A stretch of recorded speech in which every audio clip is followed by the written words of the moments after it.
Nimekuwa na kampuni ya textile industry hard Kidake Wear ambapo I used to manufacture cloth. But nikakuta the biggest challenge that we had is the market. The production cost was very high as compared to the product that we were getting from other countries like India, China. Unapata the kind of resources umeweka kwa hiyo nguo, by the end of the day when you get the end product, unakuta you cannot be able to compete with those clothes that are coming from China or Turkey or India. Even the quality unakuta iko chini kwa sababu watu wetu, especially the people that we were employing, they were not that qualified. Kwa sababu we need to have more technical school where we can be able to train our people. And then the other challenge was about the raw material. There's a time I have done that when I've done it for so many years. I've done a lot of imports. I think that's the business that nilipata a lot of breakthrough because that is where I made good money. I used to import energy drink from South Korea and Vietnam. With that, I learned something about volume and how to work with numbers. Because I used to import one container of that juice. I used to get it at, I used to make a margin of almost 20 bob to 30 bob per can. Nilikuwa naleta container moja ya 20 feet because you see drink because of the weight uwezi ukaleta 40 feet. I used to bring 20 feet. Unakuta container moja, the number of pieces in that container were around 66,000 pieces.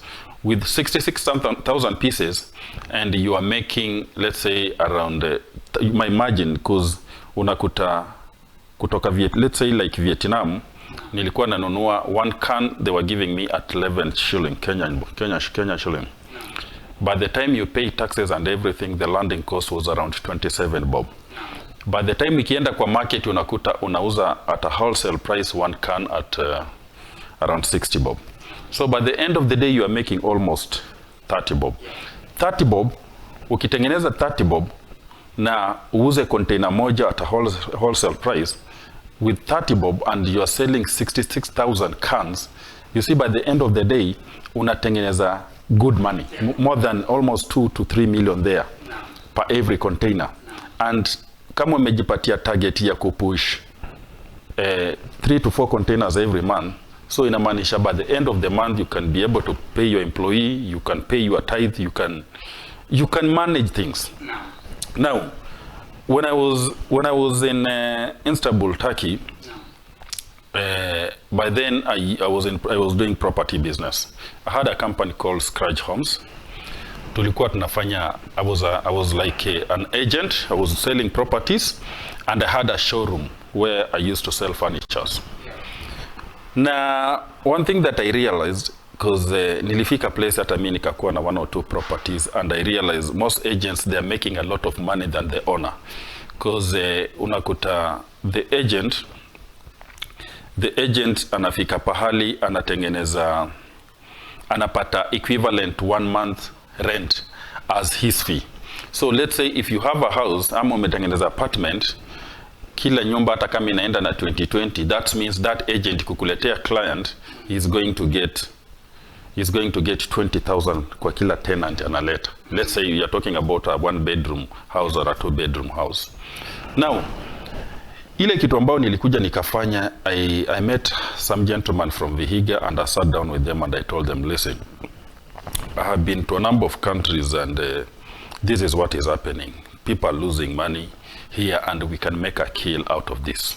We can reduce the amount of commission that is going to the agent, but now we target volume whereby we will be able to employ so many people. So what we did, we developed an app, because I'm not in IT, me I'm a businessman, but ile kitu nilifanya nilileta vijana wa IT pamoja nikaambia, I want you guys to develop for me an app yenye we are going to market the app.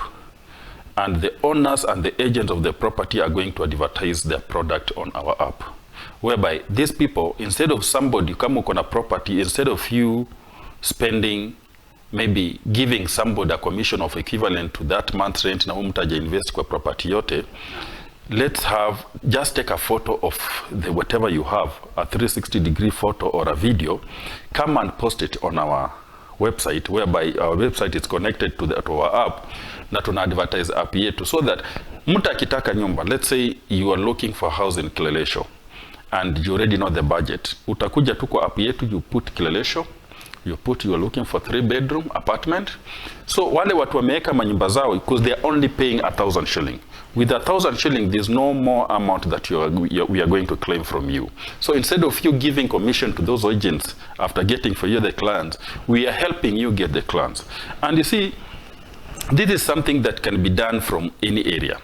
We can have such a center in VIHIGA, whereby these guys, when you work on a smartphone or laptops, we can use such a platform to help people, to connect people, whereby we can connect agents we can connect the tenants to nice places. Badala ya wewe kushinda ukizunguka unatafuta nyumba, you can use your phone, unapata nyumba online, unaangalia hiyo nyumba.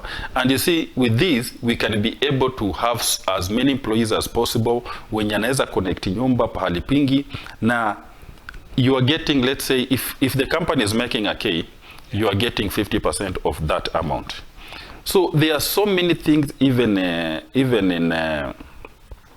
in those different areas zenye tunaweza saidia vijana wetu waweze kupata kazi, because the kind of leadership nilikuwa nataka kuleta, what I want, nataka ku make sure watu wanakuwa self independent instead of wasting time on wasting time on internet kuangalia vitu zezi kusaidia.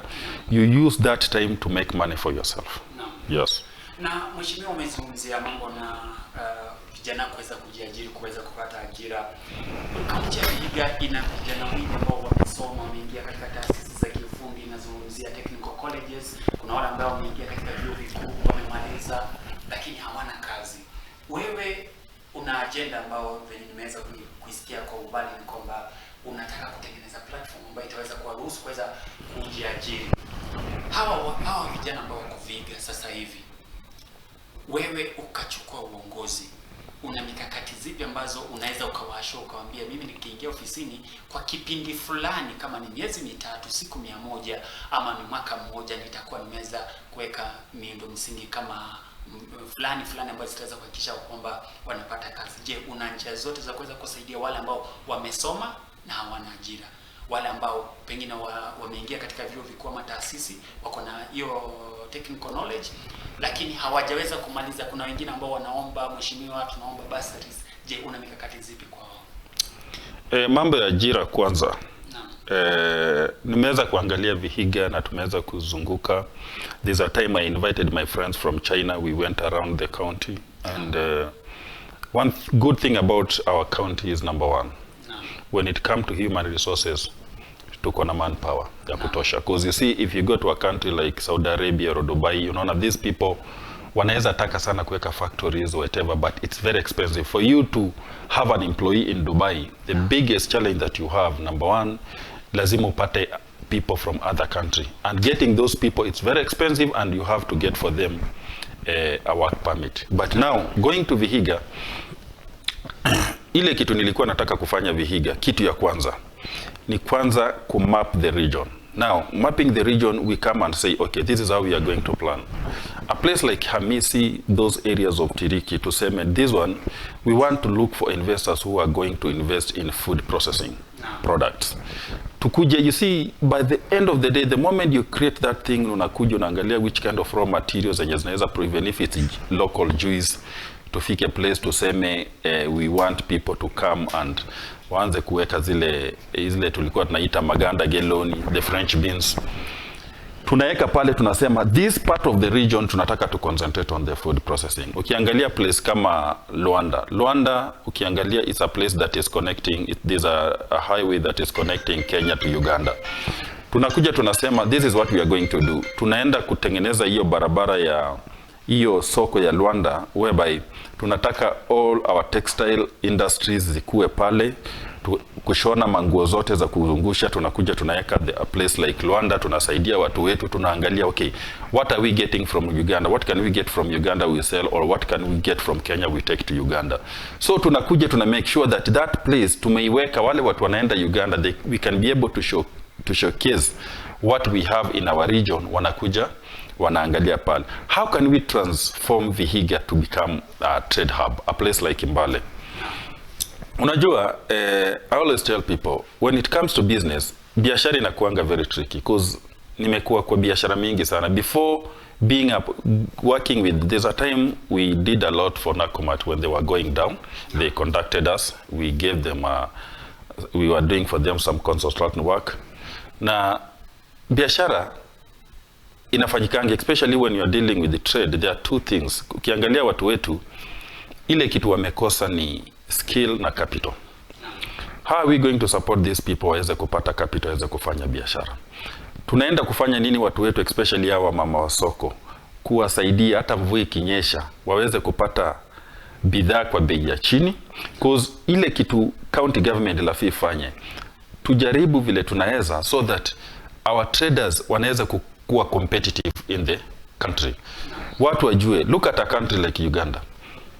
Uganda, they are not so much into manufacturing, but people are going to Uganda to get products from Uganda to come and sell here in Kenya. Na hizi product zote zinakuwa manufactured in China and India, zinapitia Mombasa. Zikishafika na Mombasa, meaning ukiangalia Kenya na Uganda, unakuta the transport cost from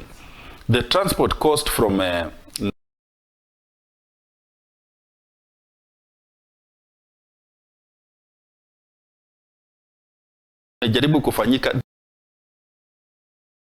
fanya kila kitu ikakuwa rahisi. Imeweza kufanya everything to be easy for the people of Uganda, kuweza kusaidia watu their landing cost ikakuwa cheaper. And that is something that we can be able to do to change the mentality. So the near River Road na uptown, the reason why people go to River Road ni kwa sababu the way, the perception vile watu wamechukulia River Road vitu ni cheap. And one thing that I can tell you, if you go to River Road, kuna wanabiashara aina mbili. Kuna wale importers wanaleta vitu wanaweka pale chini, wanaweka huko chini, wanangojea clients to come and sell them. Na kuna wengine wameweka maduka, mtu anakuja na kuambia okay, nauza hii torch. And in real sense, mtu ako na torch moja ama mbili.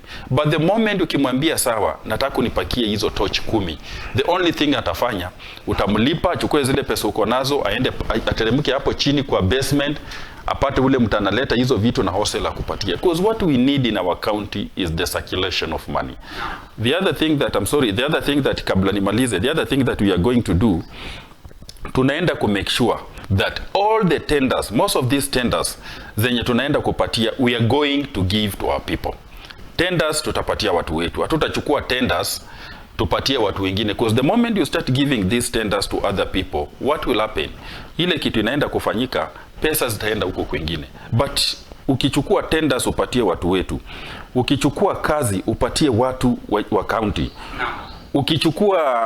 ukiweza kukua na good leadership, utaweza attract even people from other region to come and invest, because they'll know that this place is managed by a business person. Naam. Swali lingine ambalo wakazi wengi wa video wanajiuliza mheshimiwa ni kwamba mheshimiwa Kideke tunamuona akisaidia watoto akiwavalisha ule mradi ambao uko nao waficha uchi. Hivi majuzi tumeona ukiwa na mradi wa help ambao unasaidia watu na watoto. Je, unafanya vitu hivi ili hali huko serikalini? Je, hii ni vitu ambavyo umepanga kufanya mwaka huu peke yake alafu uweze kuachilia, ama ni kitu ambavyo unavifanya tangia sasa hadi mwaka 2027 na hata zaidi? One thing that I should tell you is number one. Nilisimama kura last time, nikaanguka. Na bado niko pale nasaidia watu wetu. Even kabla nisimame kura, nataka kukuambia kitu ambao hujui. Ukikuja kwangu kwa nyumba yangu hapa Nairobi every Friday, utapata street children wamejaa na wapatia chakula. Cause unajua kama umelelewa kwa family ambao imekuwa chini ama umekuwa na maisha magumu, you will understand. Alafu ile program ambayo nataka kuanzisha sana VIHIGA, kwa sababu Sometimes naonanga watu wetu, especially when they are struggling, I see youth, people with masters, watu wamesoma, but by the end of the day they have nothing to do, they have nothing to show. You see, people are looking for white collar jobs, of which those jobs they are not really paying very well. I want to push our youth, especially this young generation, to push them into business side. Niwaonyeshe kufanya biashara. Because let me tell you, people talk about capital. Biashara inaanza kwa akili, the way you are going to see things, vile jinsi ambavyo unaenda kurelate wa watu. Kitu ambao nataka kukuambia, mimi nimefanya biashara mingi. As we are speaking right now, hakuna biashara naogopa. Na sometimes when somebody comes with a certain idea, I always take risk. As we are speaking right now, we have acquired a license for casino and gaming. Why have we done that? Why have we decided to do that? Nimefanya hivyo kwa sababu nimetaka kuventure also into that industry kwa sababu nimeona kuna pesa. I want to make money out of that thing. I know, because I want to make sure that nimeleta a new idea into that thing na nichukue hizo pesa, nitafute machines, niweke factories. So kuna vitu zingine zenye zinaweza kusaidia kuweka biashara nyingine. Na ile kitu ambao tunataka tuanzishe programs. Those programs we want to look for investors who are going to help our people, number one with the capital, number two with the knowledge, because hiyo ndio imekuwa area kubwa sana yenye ambayo tukianzisha program how we are going to train our people. Now you can look at youth. Unajua there's a time I went all around VIHIGA and I was supporting these talents. Na jambo ambao niliona, something that was very funny, nilikuja we organized some shows, around 3-4 shows within VIHIGA, watu waka perform, but tuliwalipa very peanuts. But after that, watu wamerudi tu pale walikuwa. Because they don't know how to package themselves, how to market themselves. Unajua in life, ile kitu watu wajajua, in life there is level. Lazima ujiunderstand. Right now, kuna mtu ukiitwa pahali, kuna zile pesa mtu kama wewe ukiitwa ambiwe kuja nataka kukupatia biashara, nitakupatia pesa fulani, hautaenda. Na kuna mtu akiambiwa pesa kama hizo atatoka hata Western akimbie huko. In life lazima ujue ukigrow. Zile biashara ulikuwa unafanya last year, lafu kumepanda. In that hata mtu akihitaji service yako sahihi, unakuwa level yenye mtu akikuita unamwambia pana, I cannot be able to do. Yes, you have to know. Lazima ujue, you have to understand your value. Lazima ujue hata kama umeajiriwa ama hujaajiriwa, how much are you worth? Sasa hii mradi ambao unafanya Future Watch, yes, ni kitu ambacho unakiacha ama ni kitu ambacho hata baada ya 2027 ukaingia katika ofisi ya governor, ofisi ya county pale Mbale, utaendelea na utafanya zaidi, ama ni kitu ambacho unafanya pengine kwa miaka miwili na no, lile jambo ambalo niko nayo, Mungu akitusaidia tukaweza kufaulu tupate kiti ya governor VIHIGA. That is not a permanent solution. That's a temporal thing. Uwezo kashindo kinunulia watoto nguo na vitu kama hizo. What you need to do, you need to empower the parents. Uwasaidie kama ni biashara. How are you going to help these people? Mimi nimeangalia VIHIGA. That's why I always say, mimi nikivisit country mingi, I have traveled so many country. Nikienda country mingi, sipendi kuingia city, napenda kuingia kwa village. Na ukiangalia VIHIGA vizuri, uangalie ile county, nitaweza kutoa watu. Mimi ile strategy nataka kukuja nao, nataka kutoa watu wakifanya biashara kwa soko, ni wapeleke kwa mto. I show them how we can make money kupitia kwa zile mito zetu. Huko kwa mawe, niwaonyeshe we can set up very good restaurant, tunaweza fanya vitu kama hizi. That is exactly what I want to do. Nataka ku make sure that barabara za kuingia kwa hizo mito kuna restaurant, una nini. Those are the things that I want to change, because you see, uwezo ukafanya tu vitu vile. I'm still young. Yeah. Na nimezunguka, niko na marafiki. Ukiangalia vizuri, there's a time I was with the Eugene Wamalwa and we were discussing. So tulikuwa with these foreigners and I was so shocked.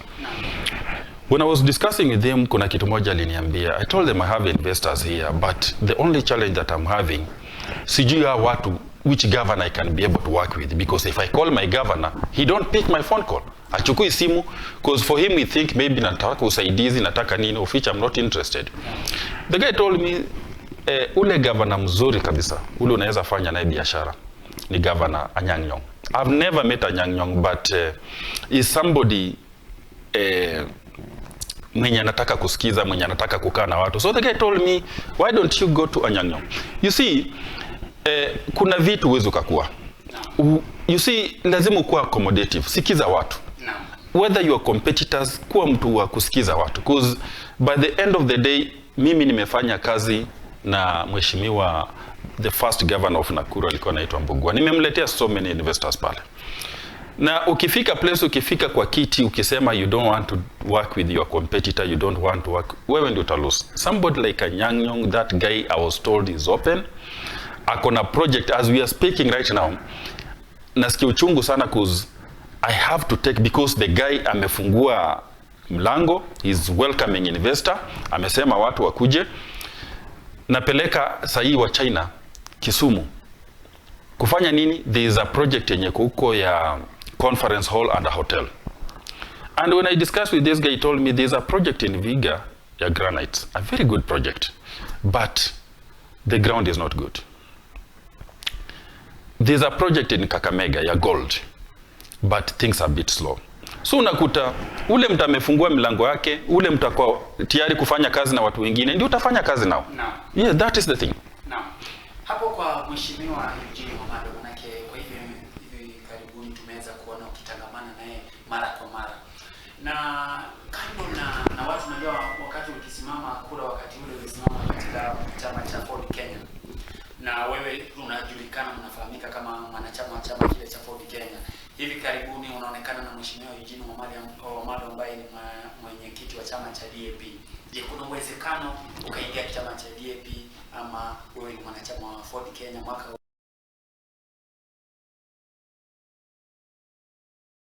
Kwa sasa mimi niko Ford Kenya. Naam.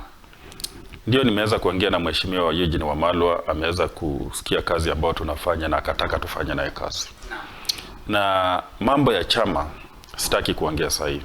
Naam. Last time nilifanyia kampuni ya hii chama ya Ford Kenya kazi. Naam. Ford Kenya wako nipatia ticket ya bure. Nililipa. Naam. Number 1. Number 2, mimi hiyo wakati Ford Kenya ikukuwa na ofisi, nilitoka kwa ofisi yangu nikawapatia ofisi. But you see, politics, it's all about interest. They needed me that time. Nilijitolea kwa Ford Kenya, but tukikaribia election, kulikuwa biashara zetu zilikuwa zimepigwa tena sana na COVID. Financially I was training. Chama haikukuja hata kutupatia agent. Now ile safari nimeanza ile safari with or without a party. Nataka kukua prepared with or without a party. Because you see, mimi nimefanya kazi na Waarabu sana hata kuliko watu wengine, and I like their style. Waarabu hata vile nimesema nataka kukua governor. All the people that I'm going to work with, nikishinda hii kiti, ikuwe ministry gani, I'm going to be the engine. Huwezi ukakuwa pale unategemea mtu kwa sababu ni daktari, kwa sababu ni nini. No. I'm going to tell them what to do. Because if you come to my company, ukiangalia ta sales team, everything, when I'm having a meeting with them, me I don't sleep. Kazi yangu ni kufikiria. Hiyo kazi ya watu ni kuimplement. You look at a county like VIHIGA, they have a trade minister. Umeajiri mtu tu pale, somebody who has no network, who has no connection. Yeye kwa sababu ako na papers umempatia. You see, you don't expect this person to deliver. But ukisupport you mtu na the kind of network you have, unamwambia now this is what I'm going to do. I'm going to send you to this country. Unaenda kwa hii workshop, unaenda kufanya hivi na hivi, and this is what you want to do, and this is the target. You have to make sure that you come with a certain investor. Umekuta our governor amekaa kwa ofisi, amepull investors wangapi kwa county. Watanalipa this minister, what have they done? Look at the sport minister. Kazi yake ni nini anafanya? But you cannot blame that person. You will blame the leader. Because you see, ukikuwa kiongozi, the blame you have to carry the blame. Because by the end of the day, you are the person who is supposed to delegate the duties to your juniors. Unawaambia wewe fanya hivi, wewe fanya hivi, wewe fanya hivi. Ni kama mimi ndio mwenye kampuni. Even my finance manager. Kila kitu, kila plan. I can tell you something. Look at somebody like Eric Mziki. Eric Mziki is a musician. But nikitaka aimbe wimbo kusema kitu yoyote nampigia simu namwambia this is what I want. And the guy never disappoint. Nikimwambia nataka hii na hii na hii na hii. Alafu anafanya. Ukipata kwa department fulani umekuja unaambia that person exactly what you want and you make sure that you support. Don't assume that this guy because he's a doctor is going to do this and this. No. You have to make sure that you support this guy. You make sure that umempatia all the support that is needed. And this is what, and left nikuambie kitu moja. Look at the central government. If you ukiangalia vizuri kabisa like our president. Our president last time it's very difficult for him to manage the country kwa sababu ya network. Uhuru alicheza. Most of the international meeting kuzunguka the world Uhuru alikuwa anaenda mwenyewe. Hakuwa anapatia the deputy president opportunity ya kutravel. So by the time ndio amekuja libaki ground amechukua kiti. But unakuta anategemea sana somebody like Musalia Mudavadi mwenye kwa bit exposed na network zake kwa sababu yeye ndiye anajua how to handle. Because you see you can attend those meetings lakini hujui ku strike deal. You know in marketing marketing ni field lafu apply. Hata ukikuwa mkulima ukikuwa nini lazima ukuwe na akili ya marketing. Ukienda pale hata kama ni mkutano unaweza attend so many meetings lakini hujui ku strike deal. I always have a problem with our government because right now they are raising tax kila wakati. And there are so many ways that tunaweza saidia our country to grow. We can invest in we can invest in manufacturing. If you go to a country like Turkey, unakuta Turkey all citizens they are marketing their country. Ukikutana na Turkish hivi atakwambia how good their country is. And you know the population is of Turkey is very high. Huyu atakwambia country yao vile imeendelea. Wataku encourage you go and invest in that country. And that is exactly what I want to do in VIHIGA.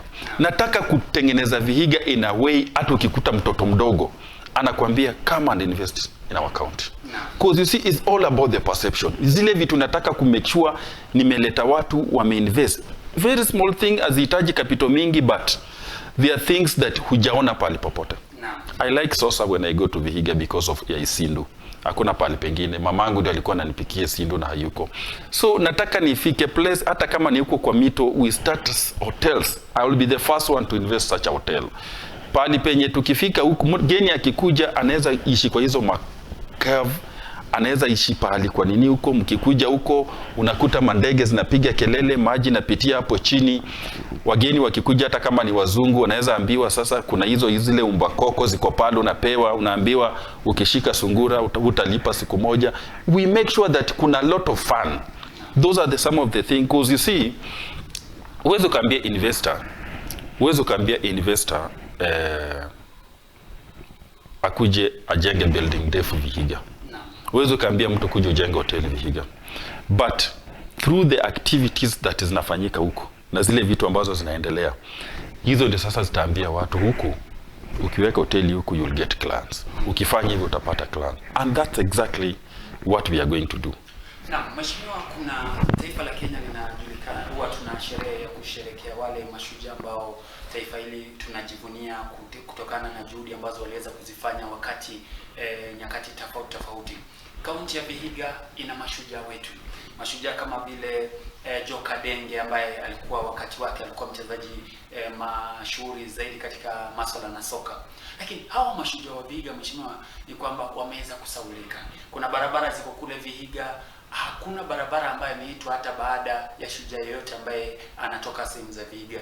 Je, una mikakati zipi za kuweza kuhakikisha kwamba pengine familia zao, manake baadhi ya hawa mashujaa wengine hawapo, familia zao ambao wanaishi katika hali ngumu ya kimaisha, una mikakati zipi za kuwasaidia? Na je, swala hili jambo ambalo watu wengi wanaomba ya kwamba iwapo utaingia ofisini angalau uangazie barabara maeneo kadha wa kadha kule Vihiga iweze kuitwa baada ya hawa mashujaa wa Vihiga. Unajua ukitaka kupata wisdom inatoka kwa watu wazee. Na definitely ya mashujaa wale ambao wameweza kukua lazima tuwatambue.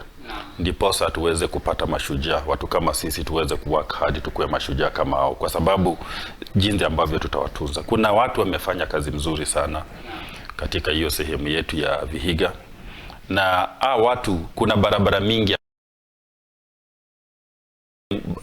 hizo barabara kupitia kwa majina zao. Kuna vitu mingi sana ambazo tunaenda kusaidia familia zao. Na jambo lingine ambalo tena nataka kuangazia, tumeweza ile tulikuwa tunaendelea na mambo ya medical camp tukizunguka.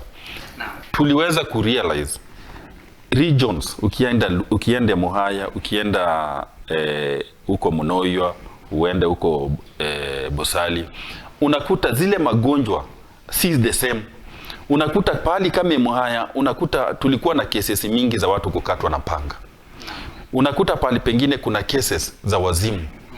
Pali pengine kuna cases za jigas. Kwingine pressure. Watu wazee tutawasaidia aje ndiposa wakaweze kupata matibabu? Unakuta mtu ametoka mbali na kujia tu hata painkiller kwa sababu anataka matibabu. Mambo ya NSSF NHI, ni watu lazima tuwasaidie ndiposa wakaweze kupata matibabu za ubora. Swali lingine ambalo linawasumbua watu wengi pale Vihiga ni kwamba kuna ghost workers ambao wanapatikana pale katika kaunti. Unapata watu wanapokea mishahara na hawafanyi kazi, hawapo katika serikali ama hawafanyi kazi pale mbali.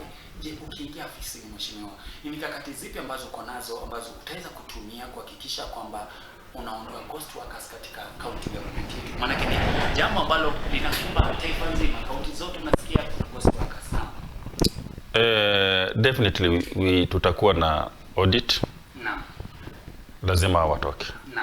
Kwa sababu kama kuna kitu kubwa sana wananchi wa Vihiga wanataka transparency, na wananchi wanataka hata ule maskini mdogo anataka kusikia hii uongozi wa devolution kuwa inamfikia.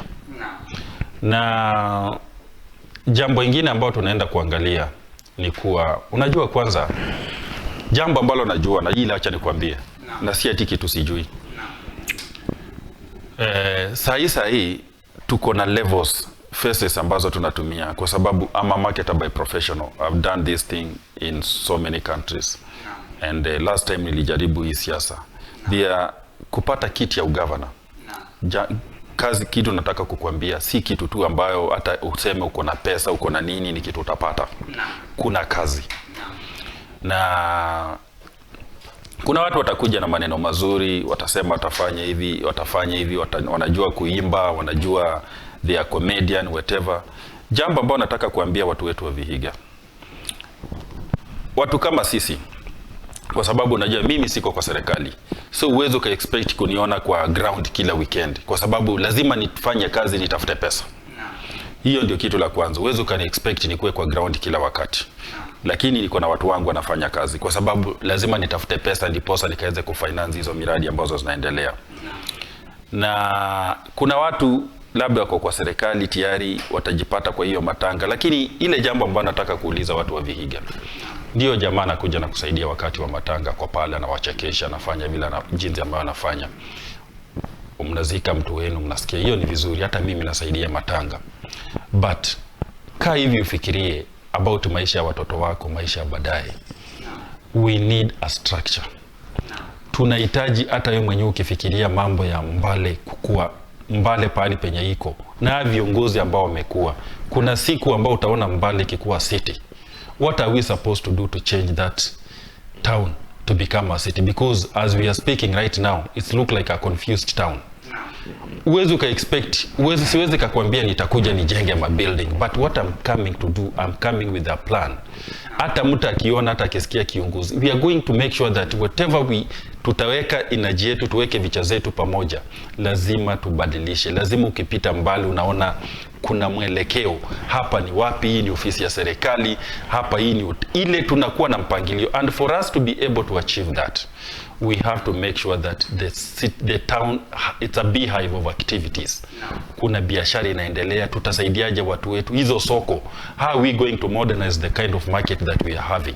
Tutasaidiaje wa mama wetu wapate capital, ndiposa mtu awache kukuja kwa soko na nyanya za 1,000 akaweze kupata stock ya 30,000, 50,000. Those are what, you know, we cannot depend on the central government, because the central government is also struggling.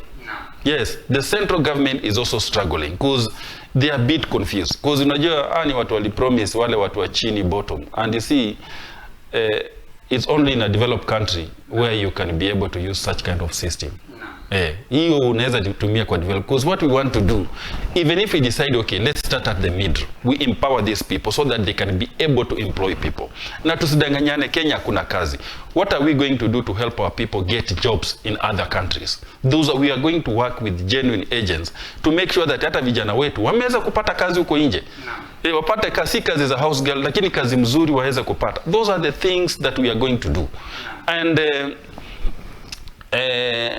I'm happy to say that I have built a lot of network. Mimi ni mtu mwenye ukiangalia katika maisha yangu, wanga natumia pesa zangu nikisikia kuna workshop ambayo itanisaidia, especially anything to do with funders in any country. Tunatokanga na bibi yangu, tunajilipia ticket just to go and attend such workshop to make sure that we have network.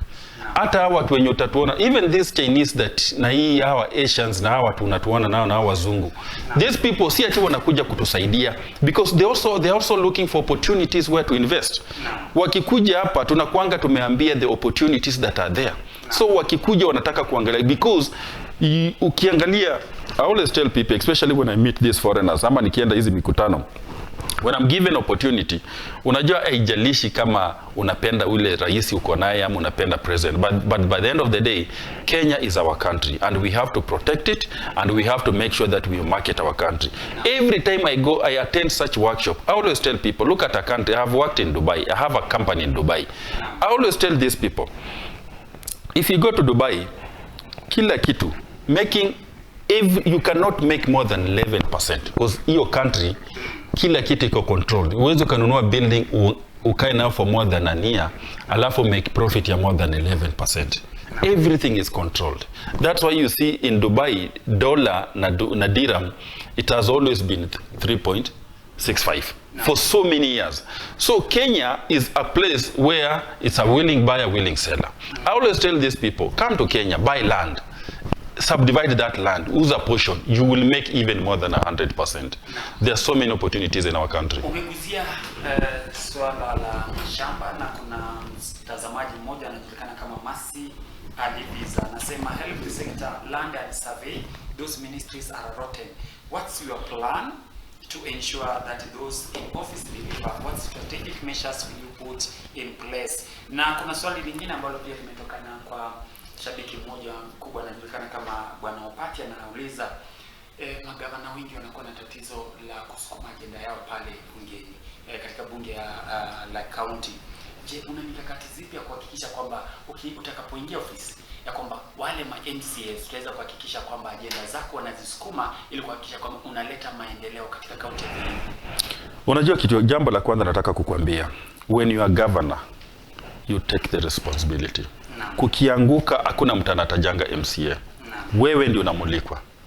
These people you have just to make sure that most of the time work with your MCAs. Let them understand.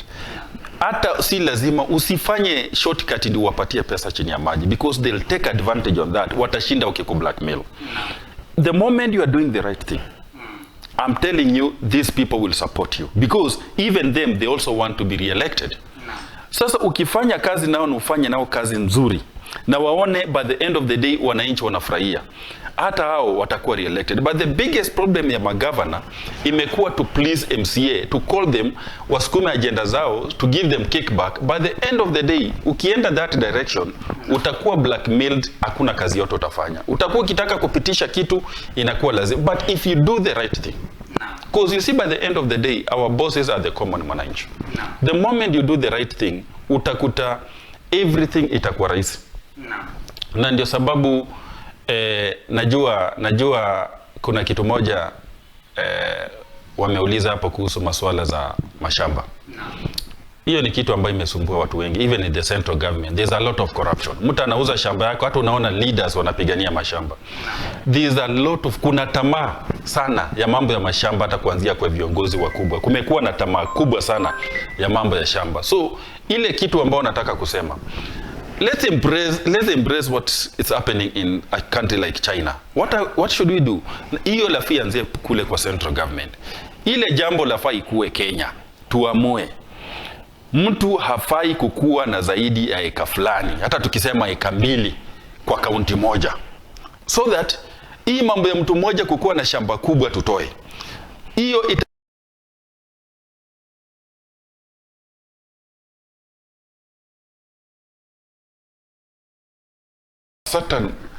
certain property in the same county. The moment we do that, watu wataanza kuinvest in all counties. Ukikuwa na pesa mingi, unakuwa forced kwenda kununua shamba kwa counties zingine, so that you develop, kama ni mahoteli, you develop those other counties. Lakini mambo ya mtu mmoja ku own like 10% of a certain region, a certain county, hizo ndio mambo lafaa tumalize. Yes, kwa sababu kuna watu wako homeless na mtu mmoja kuna shamba kubwa. Kwa nini tusi-embrace ile mambo ya kusema tunaweka, kama tunasema mtu fulani ufai kukua, hata ukukue na pesa ngapi, ufai kukua na shamba fulani kwa counties moja, ndio watu wa spread. Number 2, ile kitu ingine, mambo ya manufacturing, whatever, let those people sell those land, they invest in other businesses. That is the best way to go. And then the other thing, look at the top leaders. Most of them, they have invested in other foreign countries. If you go to Dubai, mimi nimekaa Dubai, ukiambia mtu or anybody in Dubai that I'm a politician and I'm from Africa, wanajuanga most politicians from Africa, they are corrupt. Wakona pesa za corruption. Hawafati hata even procedure. They will open for you an account hata bila wewe kukua citizen, hata bila kukua chochote kule. Wanatumia shortcut just because uko na pesa. One thing, wacha nimalize hii. Kitu moja ambao nataka kusema. Kwa nini tusifungue country yetu? Hatuna pesa. Badala ya kushinda tukikopa. Au watu wanaiba pesa kwa country zingine. Kwa nini tusilegeze wakuje waweke pesa zao huku? Tushinde tukikopa pesa, and we can open the country, watu wakuja wafiche pesa huku, so that we can use that money to develop the country than frustrating and pushing our people. Yes. Umejibu vizuri zaidi mheshimiwa. Kuna mtazamaji mmoja anajulikana kama Kipi Nelson, mwanafunzi kutoka chuo kile cha Catholic University of Eastern Africa, anauliza what inspired you to pursue a career in government ama in politics ili hali wewe ni mwanabiashara?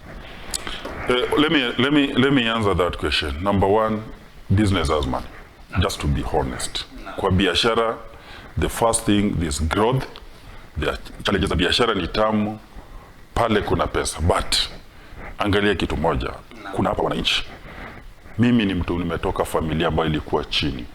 Sometimes mamangu alikuwa anaenda ngangana sana, anakopa pesa kwa watu, anawasaidia. Nimefika pahali nimeweza kupelekwa shule na watu wetu. Nimeweza kufika pahali ambapo nimefika. Kama kuna kitu sijakwambia, mimi nikitoka na gari nikienda nayo pale mmoja kwetu na magari zangu, watu wanasema, ukipita kwa maduka watu wanasema hiyo gari inaenda kwa kina David Chekaza, kwa sababu huyo ndio mtu anajulikana kukuwa tajiri. Huyo ndio mtu wananchi wanajua huyo ndio nafaa kuwa tajiri, kwa hiyo nafaa kuwe na gari kwa hiyo area. But unakuta Mungu najaribu, I'm like a living testimony. Unakuta ile boma ambayo ilikuwa inajulikana na zile nyumba za nyazi ambazo zimetoboka kunanyesha ndani, kuna mtu ambaye at least anaweza afford, anaweza pata gari. Sasa hiyo inakuwa a challenge even to the youth, that hata wale ambao wako chini, hata wale ambao wanasafa sahi, Mungu anaweza kuwainua. Na hiyo ndio jambo ambalo lafaa tufike pale, tusaidie watu wetu. Ile mambo ya kusema kama ni uongozi ati Mudavadi ndiye ataamua nani atakuwa governor, huyu ndiye ataamua. Do you know, hata kushughulika na watu wao kama usishughuliki, cause tunaombana mimi ni mtu najitegemea. Sitaki kuenda kumuomba kitu, sitaki. Mimi siko kwa serikali, nilianguka kura. Na bado I'm capable ya kusaidia watu wetu. Mimi sitakuja kukuomba, nimemjua juzi. Nimejua mheshimiwa Wetangula juzi. Mimi si mtu wa kufika pahali niseme nitakimbia kwa nani atanisaidia. Hapana. Unajua one thing that you should know, ukikuwa mwanaume, hiyo ni kitu ambacho unaweza ukikuta mwanaume anainamishia wanaume wengine anamwambia nani yako na nini huyu, hapana. When you are a man you have to be principled, na lazima ukuwe na kiburi kidogo, ujue those are some of the qualifications za mwanaume. Hakuna mwanaume mwingine anaweza kukutingisha. Sisi wanaume, as long as umepitia kwa kisu umetairisha, wewe ni ndume. Hakuna mwanaume yote ni kama mwanaume mwingine akuje kwa nyumba yako kutetemesha. Mimi ile kitu ambao sitajafanya, sitaje inamishia mwanaume mwenzangu. Na kama nilisema mimi ni Simba ya Western, hata si Vihiga Western. Kwa sababu ile kitu ambao nataka kufanya, nataka kusaidia, kushughulikia maslahi ya wale wananchi. Jambo ambalo najua wale hawawezi. But mimi kupitia ile kidogo niko nayo, I can be able to share with them. Yes. Ile jina Simba wa Western ilitokana na nini mheshimiwa? Mbona ukaamua kujiita Simba wa Western? Kuna wale wengine mashabiki wako kwenye mtandao, nilikuwa nafuatilia hivi majuzi, wakakuwa mmoja akauliza wewe ni Simba mwenye njaa ama Simba ambaye ana hasira? Unataka Simba wewe ni Simba yupi? Unajua ukiangalia wanyama, nyama kama Simba. Simba ana advantage zake na kuna disadvantage. Advantage ya Simba ni mtu ambaye amejamini, ni shujaa. Mtu mwenye ako focused, mbaya, anaenda kukia mnyama hata kama ni mkubwa aje, akimuua sawa atapata chakula. Akiuliwa sawa. Hiyo ndio advantage moja ya Simba. Kitu ya pili ambao Simba one of the disadvantage ya Simba ni mnyama ambaye anajulikana kukuwa na hasira. If you compare Simba, toto inaitwaje kwa Kiswahili? Mzee Kobe. Ukiangalia Simba na Mzee Kobe. This is the sad story about Simba. Simba ni mnyama ambaye ako na nguvu na amekuwa the king of the jungle. But kitu moja lazima ujue about Simba. The disadvantage, sometimes you call yourself Simba, one thing that you should know about Simba. Simba ni mnyama ambaye anaishi sana. Maximum lifespan ya Simba ni 16 years. But anawacha impact. Simba anaishi miaka 16. Mzee Kobe anaishi miaka zaidi ya 200. Na Simba ni mimi naamini afadhali niishi maisha fupi katika hii dunia, but niwache impact katika dunia kuliko kuishi maisha mingi unasafu na ngangana na hakuna chochote ambacho, hakuna kitu ambacho watu wanaweza kukumbuka nacho. Yes. Tunapokaribia kuweza kutamatisha, manake imesalia kama dakika 16 hivi ambayo tunafanya virago kwa siku ya leo mheshimiwa, ni kwamba kuna mmoja hapa shabiki wako anajulikana kama Jemo anauliza VIHIGA is diversity of different sub-tribes. How are you going to unite them to be all VIHIGANs? Anajulikana kama James Omindo akiwa Kayega. Ile kitu ambayo nataka kusema kuhusu VIHIGA ni kuwa hatujakuwa na shida ya ukabila, tuseme Mnyore, Mtiriki. Mimi ni Maragoli. Nilisoma katika shule ya Msire iko huko Bunyore. Hizo mambo za sub-tribe haijakuwa na shida. Siwezi ka blame the current governor niseme huyu ni Mnyore amekuwa akisaidia watu wa Bunyore. Kwa sababu mimi nimesoma Msire, niko na marafiki wengi Bunyore. Bado wanalia kwa sababu ile mambo ambao walikuwa na expect kutoka kwa huyo governor hajatimiza. So ukiangalia mheshimiwa Karanga alikuwa Maragoli, wa Maragoli walilia, ndio sababu alitoka. So mambo ya ukabila hiyo, when it comes to leadership, sisemi kuna watu walikuwa nasema nyinyi wa Maragoli mmesimama wengi. Unajua last time tulifika place nikasukuma tukaambiwa tuachie Agoi, lakini ukiangalia ile kitu, hata ukiangalia unajua kuna ule mtu ukikaa naye chini, hata ukijaribu kumsikiza kidogo, unajua shida ya watu wetu sana sana wamama huko nyumbani wanadanganywa. Mtu anakuja na wachekesha. I was so shocked. Nilikuwa kwa matanga na one of the politician. Ameenda kwa matanga. Amekuta mtu bwanake amekufa. Na anaenda naambia bibi, mimi nipigie kura, huyu mjane nitampatia kazi. You see, vitu kama hizo. Unakuta watu wakikimbia kwa hizo matanga. Mtu hata wana binadamu. Mtu amefiwa na wanataka kudanganya pale. Una get ile kitu ambacho nataka kuambia watu wetu. Sometimes watu wakikuja, ijalishi ni nini, tafadhali fungueni hizo vichwa, muangalie hiyo ndani kuko empty ama kuna kitu ndani. Because most of these people they are just good. Nilikuwa naambia watu last year, mnataka kupeleka watu kwa bunge na kwa senate kwa sababu wanajua, wanakuja kwa matanga, wanajua kuimba, wanajua kufanya kitu. Lakini mtu akifika huko senate, by the time translate whatever ile point alikuwa nataka kusema ipeleke kwa Kizungu, inakuwa ulimi inakuwa mzito, anaendelea kukaa. That's why ukiangalia western, wale watu tuko nao hawawezi fika huko waweze kuongea. Una get leaders wenye tuko nao kazi yao ni kuzunguka mpaka zile maunga zile za village zile tunaitanga Simba zinawajua, kwa sababu unakuta alida badala ya kufanya vitu zingine, yeye kazi yake anazunguka kwa matanga huko nyumbani. Kazi yake ni kama ameelektiwa kuzunguka kwa matanga. That is not a leader. Ule leader anazunguka huko. You get to a level whereby you mwanaume endo uwinde, ulete, upatie watu wako wagawane, endo uwinde. Lakini sasa ukikuwa wewe kila kitu kwa vichorochoro zote uko kwa mamito, unataka kusifiwa na wamama wa village, unajua when you are leader sometimes kukua scarce, it's also very important.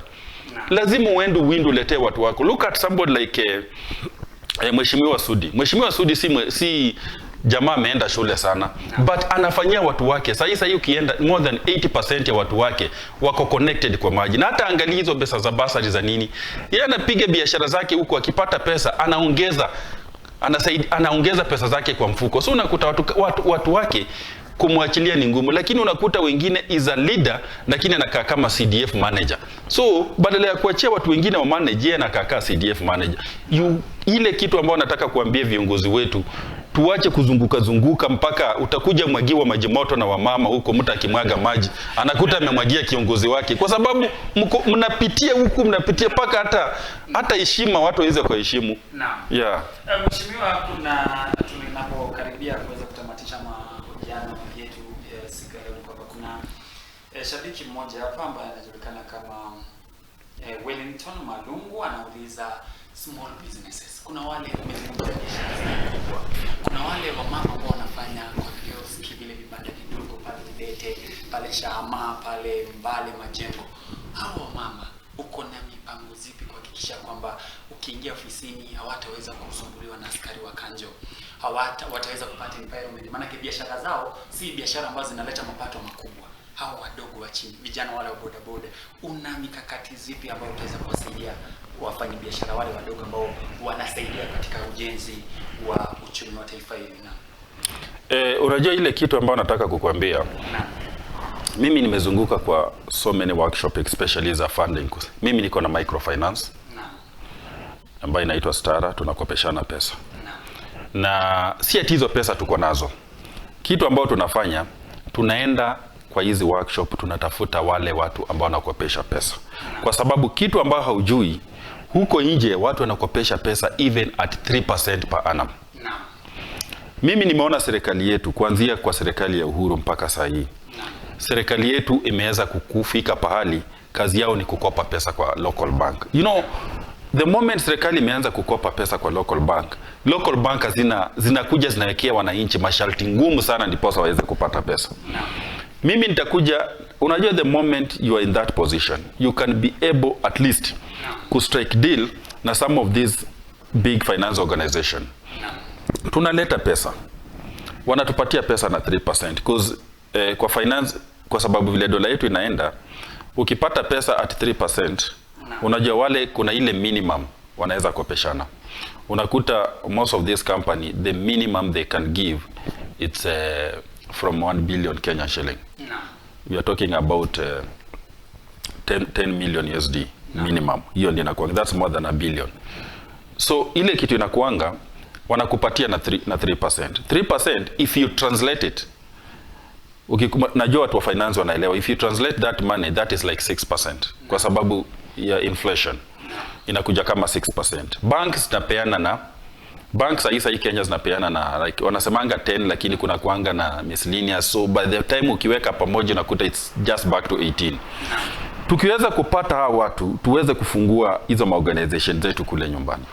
Tusaidia wanabiashara ndogo ndogo waweze ku access loan at less than 10%.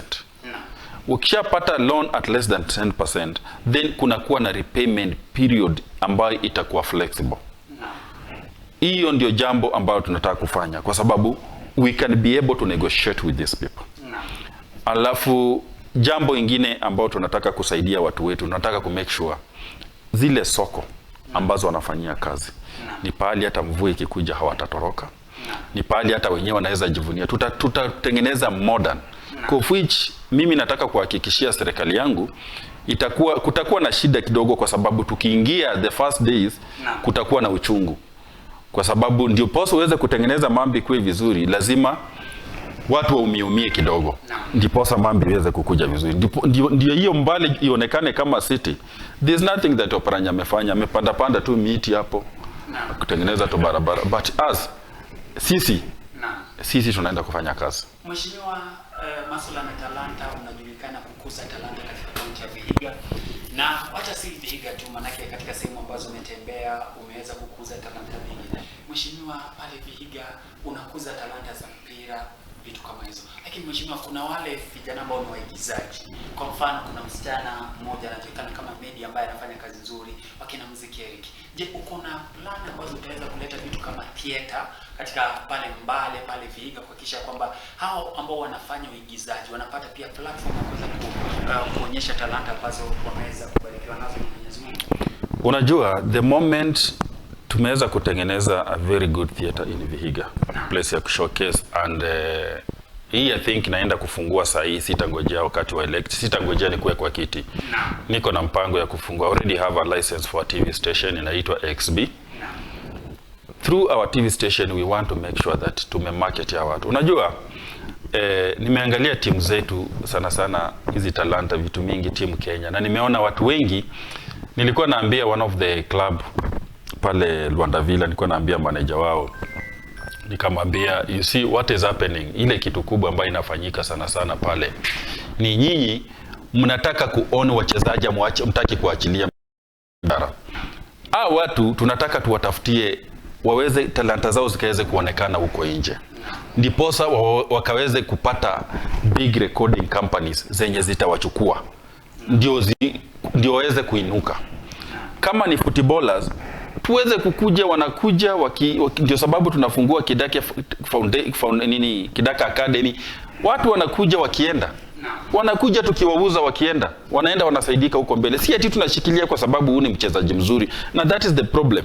Na discipline, tukaweze kuwafundisha discipline watu wetu, kwa sababu ile kitu moja kubwa sana katika hizi mambo zote, kama huna discipline hakuna pale ambapo naenda. Juu umeangalia vijana wetu wa Vihiga, ile kitu inawasumbua sana ni arrogant, na mtu anajua yuko na shida, anataka kusaidiwa, lakini ana kiburi. Hizo vitu zitakupotezea, utapoteza. That's why ukiona wakipiga makelele, tunaangalia tu, tunajua huyu atapiga makelele, lakini siku moja sisi tunaendelea kuzeeka. Siku moja atafika place ata regret kwa hiyo mambo yote anafanya, kwa sababu pesa ziko na watu. Jua kuishi na watu. It's very important kujua kuishi na watu. Kijua kuishi na watu, you won't struggle. Utakaa tu hivi unapiga simu, kama una pesa unapigia mtu mmoja simu anakuwekea pesa. Jua kuishi na watu. Yes. Swali nimeanza kuchukua bila shaka mpenzi mtazamaji, ni wakati ambao tunaendelea kuchukua maswali yako moja kwa moja kwake mheshimiwa, ambao mheshimiwa atakuwa na ajibu moja kwa moja hapa hewani. Kwa hivyo iwapo uko kule nyumbani unatazama makala haya, tumeweza kusaliana dakika 7 ambapo tutakuwa tunaondoka ndani ya mahojiano yetu kwa jioni ya leo, mjadala wetu kwa jioni ya leo. Kwa hivyo iwapo uko na swali pale nyumbani, wakati wa kuweza kuuliza swali lako ni sasa hivi kupitia ukurasa wake Mheshimiwa Alex Kidake Malova page kwenye ukurasa wa upande wa Facebook. Unaweza ukatembelea account yake Alex Kidake Malova kuuliza swali lako, na pia unaweza ukatembelea ukurasa wangu wa Facebook ambaye ni Comedian Norris. Unaingia pale unauliza swali lako, na linakuwa ni lenye kujibiwa moja kwa moja papa hapa na Mheshimiwa Kidake Alex Malova, ukipenda Simba wa mkoa wa Magharibi. Amesema yeye sio Simba wa Vihiga, yeye ni Simba wa Western. Mheshimiwa, kuna Swali lingine lilikuwa hapa kutoka kwake Alfred Opati, anasema how are you going to convince other gubernatorial aspirants from Maragoli to endorse you? Hiyo ni swali mzuri sana Opati. Umeuliza swali mzuri sana. Hakuna kitu ya kuendorse. Hakuna kitu. Wacha nikwambie, ukiingia katika hata ndugu yangu, hata my sister wakitaka kuingia waingie. Sera zetu na kila kitu. Unajua, wacha nikwambie kitu moja. Mimi sitaki kufika siku moja ni regret niseme I wish ningepata opportunity ya kuserve watu wangu wa Vihiga. I'm going to give it all. Naenda kujaribu pati yangu. Na ile kitu ambayo nataka kuhakikishia tunaenda pako ukingoni. I will invest in this thing kama biashara nyingine yoyote. Nitafanya jambo lolote ambalo nitafanya ndiposa whether nipite ama nianguke. Sitaki kuregret si kufanya hii na hii. Mimi naenda make sure nimeanza mapema. Nitakuwa nikikuja napiga narudi. Kama sasa hii nimegonga nimeona vile vitu zimekuja, nataka kurelax for 2-3 months. Narudi January. Nione sasa, niangalie penye nilifanya makosa, penye nilifanya kitu, naona vile naenda. Ile kitu ambayo nataka kukwambia, I'm a servant. Kula manini. Mimi nimejitolea kusaidia watu wetu. Watu wetu wakifika pahali wanipatie opportunity, I will not disappoint them. I'm going to deliver. Ikuwe ni walimu wetu, ni nini, nitafanya nao kazi. Nitafanya na hata wale ambao nitakuwa nimeshinda. Nikifika pahali watu wetu waseme hapana, hatutakupa, tutapatia huyu. Nitasema ni asante. Nitaenda niendelee kufanya biashara zangu. Shida yote nitasema mimi nilijitokeza. Na hiyo itumaanishi sitawacha kusaidia watu wetu. Nitaendelea kuwasaidia. Kwa sababu hii, when it comes to election, ni kama mchezo. Unaingia, una play your part. You try to talk to people. You convince them. Lakini ile jambo ambao najua, given the opportunity, ile mambo ambao nitafanya, hata itakuwa lazima ni campaign the next. Kwa sababu mimi niko na maono kubwa. Itakuwa lazima ni campaign. Ile kazi ambao naenda kufanya ndiye itaniuza. Hiyo ndio jambo ambalo naanza kukwambia. Naam, kwa hivyo mpenzi mtazamaji, tunachukua pumziko kwa dakika moja. Tukirudi, mheshimiwa atakuwa anatuambia kwa nini mass wedding. Kwa nini akaamua tarehe 12 mwezi Disemba mwaka huu iweze kuwa ni mass wedding pale Vihiga na kuweza kutamatisha. Kwa hivyo tunachukua pumziko kidogo kwa dakika moja, mpenzi mtazamaji, usiweze kucheza mbali. Kumbuka mimi ni wako kijana wa nyumbani, kijana mrefu Mlosa Norris, nikiwa na mheshimiwa Kidake Alex Malova ndani ya Bonga na Simba. Kwa hivyo usicheze mbali, tunarudi baada ya neno.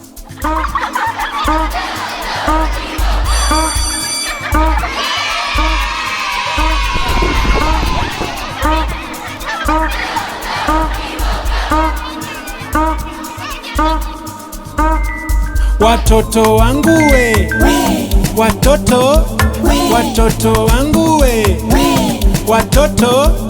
watoto wangu we, watoto.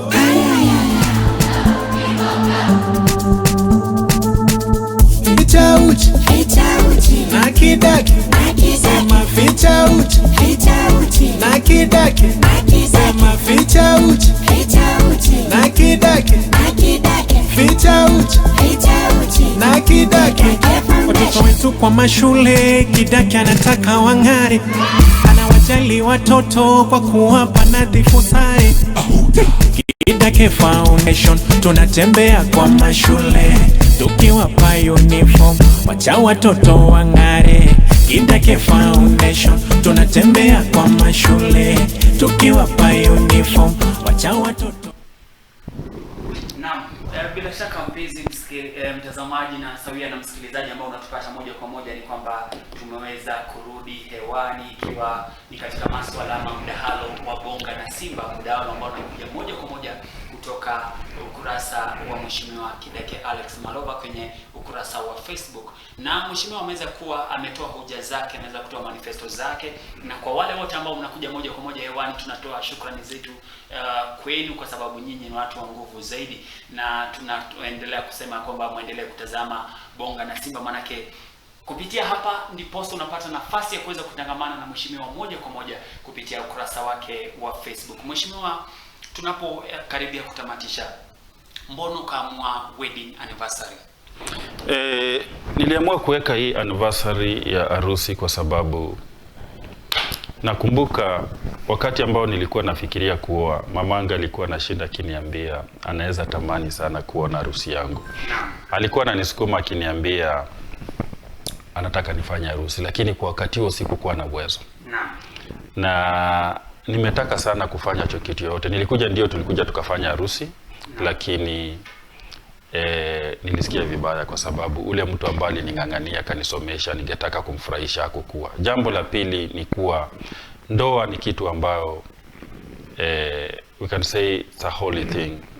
Ni wakati tu mmoja peke yake ambao katika maisha ya binadamu kuna wakati wa kuzaliwa, kuna wakati wa kuwa na wakati wa kifo. Lakini wakati ambao unaweza ongea, ambao unaweza usema uamuzi wako ni wakati ambao unafanya harusi.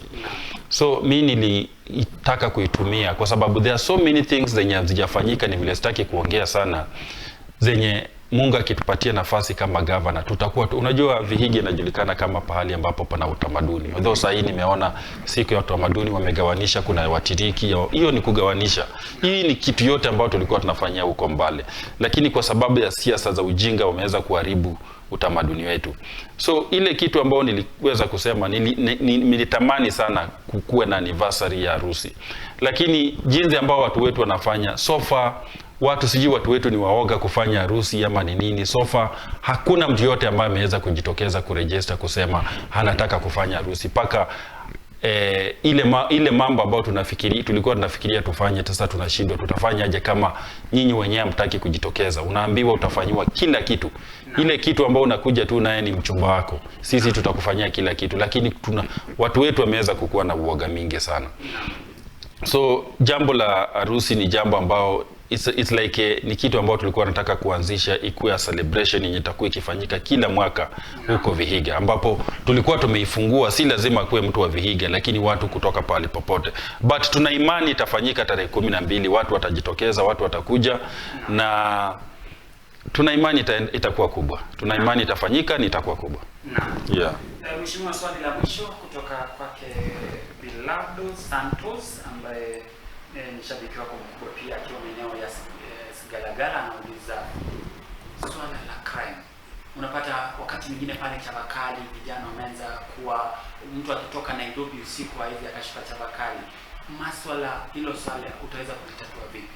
Crime ama insecurity? Ile kitu ambayo tunaenda kufanya, make sure tumework na our security personnel. Hata sisi kama county tutakuwa na security yetu. Katika hizo area ambao kumekuweza kukua na changamoto, make sure tumeongeza stations. Tukue na station huko ndani. Alafu kitu kingine ambao tunaweza kufanya, tunataka kuelimisha watoto wetu, youth, mambo ya kazi, tuweze kutafuta kitu ya kuwa keep busy, waweze kutengeneza pesa. Kwa sababu wacha nikwambie kitu moja, na hii ni jambo ambalo nataka kukwambia. Unajua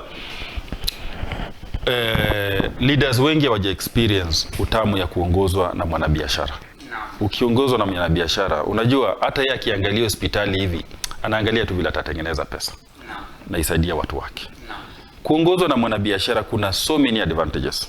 Na ndio sababu unaona hata vyama vingi ambazo zinaongeza, hata kwa vyama ile chama ambayo inaendelea ni imewekwa kiongozi kama mwanabiashara. Mawazo zao zinakuanga zimefunguka kwa sababu wanga wafikiri mambo ya system, hawafikiri kuiba. Nataka kukupatia example ya somebody like Jimmy Wanjige. He's a businessman ambaye hutamuona ameweka factory yote ama ameweka kitu yote pahali. Lakini Jimmy Wanjige ile kitu ambayo ameweza kufanya, amejua kuna network. Anajua serikali inahitaji hizo network. Atakula 3% yake aende nyumbani. You see, with the kind of network that we have, I can assure you we are in a position of doing so many things to our country, to our people. Ikikuwa ni makazi kwa connect huko nje, we know what to do. Tunajua zile network. Wengi watauliza kwa nini usianze saa hii. Now, the other thing, ile kitu ya mwisho kabla ufunge nataka kusema ni tumeanzisha program. We are launching our registration ya watu wa Simba Kidake. There's an app that we are launching soon, ambao tutakuwa na watu wetu katika kila pahali ambao wanaenda kuregister kukuwa supporters wa Kidake. Tunataka tukue tujue watu wetu ni wangapi, kama ni wanabiashara pale Luanda, kama ni pale Muhaya wako wangapi, juu tutakuwa na watu wetu. Ndiposa tukikuwa na vitu zawadi tunataka kusaidia watu wetu, definitely tutaanza na wale watu wetu. Tunataka tujue ile namba, ndio tujue tunaenda, tunataka tuanze saa hii. Tukianza na watu 10, tujue after 1 month target yetu tunataka tufikisha watu 2000. After the other month tunafikisha watu wangapi? Tunataka tufanye mass registration ya members wetu, jinsi ambavyo tutaweza kuongea nao, jinsi ambavyo tutaweza kuwasaidia. We want to build our own house, na tuone vile ambayo inafanyika. Tunaenda ku launch app yetu, tunaenda ku launch registration yetu kwa website yetu, tuweze kuleta watu wetu. Tutaingia, kuna wafanyikazi wetu wenye watakuwa wakifanya kwa foundation, watakuwa wakitembea, hao ndio watakuwa wakituambia kama mnapeana umbrellas za soko, kama mnapeana kitu fulani, hapa kuna members namba fulani, hawa ni watu wetu, wapatieni. Na wale wanaeneza jina injili ya Kidake katika kila pahali kwa ground. Hivyo ndio tunafanya. Kwa hivyo list itakuwa, unajua kuna wale ambao huwa wanajua Ijumaa ikifika mheshimiwa anasema kuna list. Kwa hivyo kutakuwa na list ambao ni data ambayo iko verified and confirmed. Yes, alafu tumeanzisha online magazine ambapo hiyo magazine tunaenda kupatia watu wetu opportunity ya kuandika any article na kwa publish. Na hiyo magazine after 2-3 months tutaanza kukuwa na hard copy tunapeana bure huko Vihiga, so that we talk about the opportunities huko Vihiga, zile biashara, zile idea, tunaongea mambo yetu ya Vihiga. Zitakuwa distributed not only in Vihiga, the hard copy itakuwa distributed every week kila pahali. Ndio. Bila shaka mheshimiwa, swali la mwisho tu guzie ile kuna ile business expo ambayo inakuja hivi karibuni. Yeah. Inahusu nini na wale watu ambao wakazi wa Vihiga, wapiga kura wa Vihiga, kuna wale ambao wanaishi hapa mjini Nairobi. Je, wanakaribishwa katika kuweza kushuhudia maonyesho hayo ya biashara? Kitu ambacho mnaweza kujua, mnajua vizuri sana, I'm also a professional marketer. Na hiyo expo ambayo inakuja ni moja ya biashara ambayo wanafanya. Hiyo haihusiki na siasa, na ile kitu ambayo tunafanya, we are connecting the manufacturers to consumers and distributors. Mimi nimefanya expo Turkey, nimefanya expo Dubai, nimefanya expo Ho Chi Minh huko Vietnam. I have a lot of experience, I have network. Kuna wale watu ambao wana factory huko nje, ile kitu ambao wanataka kufanya, wanatafuta wale watu ambao watadistribute product zao Africa. Kuna wale watu ambao wanakuja ambao kazi yao ni kuuza pesa. Wanataka kuleta pesa zao hapa ndipo waweze kukopesha watu waweze kutengeneza interest. So it's going to be something that to involve serikali, ninaenda kukua kitu ya kufungua macho, na ile kitu ambao nataka kuambia watu wa Vihiga, take advantage of that, kujeni, be part of this thing, let's work together. Itakuwa Panari Hotel. We are expecting so many manufacturers across the world. Hiyo already wale watu ambao wameregister, it's almost full. Na wewe kukuja kuattend tu kuona zile products na kuona technology na kila kitu, it's going to be free. Tunawakaribisha mkuje muone, ndio muweze kujua when we talk about networking, when we talk about what we have, what we are capable of doing, mkuje muone ndio muweze kuelewa. Asante. Mheshimiwa, leo kabla neno lako la mwisho utaweza kuwataja mashabiki ambao wanakufuatilia moja kwa moja kwenye ukurasa wa Facebook. Asante sana Beldado Santos, asante sana Stephen Gibb. Hapo kuna Jemo wa Jemo, tuko naye hapa Wellington Malungu. Naona kuna Ken Osore, asante sana Ken. Kuna Vihiga UDA, asante sana Vihiga UDA. Kuna Brian Miadi, kuna Ben Bonyo, kuna Opija Melvin, kunaye nani mwingine, kuna Alfred Opati, kuna Wellington Malungu, kuna Ben, kuna Metrin Aliviza, asante Aliviza. Kunaye Deno Mculture, asante Deno. Ni wengi, hizi ni mingi sana. Asante sana, thank you guys, thank you for your time. Asante sana, najua tutaendelea next week, tutakuwa hapa, mambo ni mingi. Next week karibuni tunaenda kuongea about business opportunity ambazo ziko, zile biashara ambazo ziko ambazo hazihitaji capital mingi. I'll just be sharing some business ideas. Next week tuna share business ideas and how we going to support our people. Kienda huko Kikuyu wapi, leaders wana import vitu na containers, alafu wanaambia watu wao lete ID, chukua vitu ende uhoko. Na huko ma leaders zenu kazi yao ni kuzunguka kwa kitchen za watu. Tunataka tuache hizo, tuanze kuimport vitu, tupatie watu wetu vitu waende wakauze. Si ati kuonaona leaders yako ni inamaanisha nafanya kazi. Watoke jikoni waende wafikirie kama wanaume, walete vitu zenye mtauza, mtengeneze pesa. Asante sana. Shukrani mheshimiwa kwa nafasi yako. Bila shaka mpenzi mtazamaji, ameweza kuwa ni mheshimiwa Kidake Alex Malova akikujia moja kwa moja, mkipenda akikujia nyere kutoka jumba la Tawa za mjini Nairobi, ndani ya Bonga na Simba. Jina langu ni Sanoris, na kuambia endelea kufuatilizia mheshimiwa Alex Kidake Malova kwenye ukurasa wa Facebook, na pia uingie pale YouTube, manake kuna Kidake Media ambayo iko pale YouTube. Ingia pale ukaweza kulike, kusubscribe na kuweza kushare. Ukifanya hivyo mambo yatakuwa ni mazuri zaidi. Naomba tuweze kutana juma lijalo saa na wakati kama huu. Usiweza kuwasiliana nasi kupitia ukurasa wake mheshimiwa Alex Kidake Malova. Jina langu ni Sanoris, na nakutakia usiku mwanana usiokuwa na usumbufu wa mbu wala mke. Bye bye. Thank you. Watoto wangu we, watoto wangu we, watoto wangu we, watoto sa ficha uchi